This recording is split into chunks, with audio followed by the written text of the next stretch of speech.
აფხაზეთიდან იძულებით გადაადგილებულ პირთა დევნილთა სამინისტროს სხვა მრავალმნიშვნელოვან პროექტთან ერთად წლებია ინფრასტრუქტურული მხარდაჭერის პროგრამას წარმატებით ახორციელებს. პროგრამა დევნილთა კომპაქტურ ჩასახლებებში, როგორც დედაქალაქში, ასევე რეგიონებში სახურავის, კანალიზაციის, გზების, სხვა ინფრასტრუქტურული პრობლემების მოგვარებას გულისხმობს. დევნილთა, ასე ვთქვათ, განსახლებებში, სადაც არის ჩვენი დევნილების საცხოვრებელი კომპაქტური ჩასახლებები, გავაკეთეთ გადახურვის სამუშაოები, სახურავის, წყალკანალიზაციის პრობლემები მოგვარდა შიდა, ასე ვთქვათ, შენობის შიდა სამუშაოები, რომლებმაც საბოლოოდ მიგვიყვანა იქამდე, რომ გაუმჯობესდა წელს უფრო მეტად, გაუმჯობესდა დევნილთა ინფრასტრუქტურული პრობლემები, რაც ვთქვათ, წინა წელთან შედარებით მოდიოდა ამ წელს.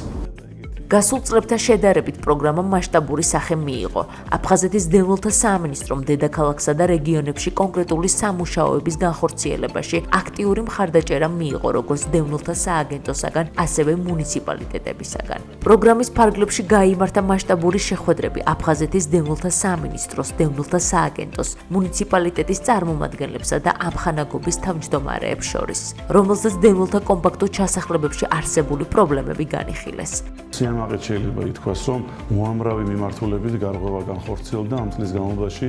მე მადლიერი ვარ დევნილთა სააგენტოს, მადლიერი ვარ ყველა მუნიციპალიტეტის და მერების, რომლებმაც ჩვენს ინიციატივის, ესე ვთქვათ, პედალირებაში ამყვნენ და ძალიან ბევრი მიმართულებით, ესე ვთქვათ, აქტიური კამპანია განვახორციელეთ. ერთ-ერთი მაგალითი შემიძლია მოვიყვანო, ეს არის სენაკის მაგალითი, სადაც მერიამ თავისი არსებული რეზერვები მთლიანად გამოყო დევნილთა ჩასახლებისთვის, ეს 4 მილიონზე მეტი იყო თვალწინები, რითაც მოგვარდა ინფრასტრუქტურული გზა, კაწყალარინი, განათება, სახურავების მიმართულებით დევნილთა სააგენტომ პრაქტიკულად უნიკალური, ესე ვთქვათ, პროგრამა განახორციელა და თითქმის ყველა შენობა გადახურული, აბსოლუტურად შეიძლება ითქვას ყველა და ძირითადი პრობლემა დევნილების, ესაც შეეხება გზას, სახურავს და კანალიზაციას მოგვარებულია, რაც ერთი ქალაქის მაგალითზე შეიძლება სამაგალითო გახდეს ყველა რეგიონისთვის თუ ყველა ქალაქისთვის.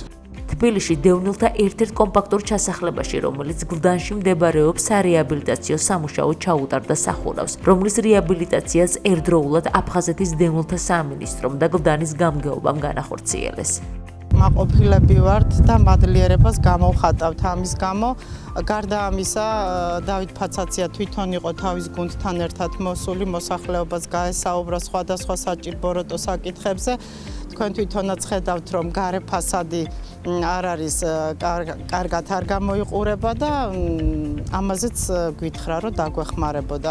აღნიშნულ პროექტში ჩასართავად განცხადებები მიიღება როგორც თბილისში, აფხაზეთის დევნილთა სამინისტროში, ასევე რეგიონებში, სამინისტროს ტერიტორიულ ორგანოებში. შემოსულ განცხადებებს კი სამინისტროში შექმნილი სპეციალური კომისია განიხილავს. დეკემბრის ბოლომდე უნდა მოვასწროთ კიდე რამოდენიმე ობიექტზე, ასე ვთქვათ, ინფრასტრუქტურული სამუშაოების ჩატარება, რომლითაც კიდევ უფრო გავაუმჯობესებთ ჩვენი დევნილი მოსახლეობის საყოფაცხოვრებო პირობებს ადგილებზე, სადაც არის მათი საცხოვრებელი ადგილები. აქტიურად მუშაობ მერიებთან და თანამშრომლობა ძალიან ნაყოფიერი გვაქვს და შეიძლება ითქვას, რომ ამ მიმართულებით გარღვევა მოხდა წლების განმავლობაში, რაც არ ყოფილა იმხელა მასშტაბის სამუშაოები განხორციელდა. თუმცა ეს იმას არ ნიშნავს, რომ პრობლემები მოგვარებულია, ძალიან ბევრი პრობლემა დაგროვილია არის და იდეა და მიზანი ჩვენი არის, რომ წლის მომავალი წლის შუა პერიოდისთვის მაინც ყველა კომპაქტურ ჩასახლებაზე, ეგრეთ წოდებულს, ყველა კოლექტიურ ჩასახლებაში ძირითადი ეს პრობლემები მოგვარებულია. ანუ ადამიანებს არ უნდა აწვიმდეს, ადამიანებს წყლის პრობლემა არ უნდა ქონდეთ, ადამიანებს დენის და კომუნიკაციის პრობლემა არ უნდა ქონდეთ და მათთვის ჰიგიენის მინიმალური სტანდარტი, რასაც სარდაფში არსებული მდგომარეობა და წყალარენების სისტემა უნდა იყოს მოგვარებული და უზრუნველყოფილი.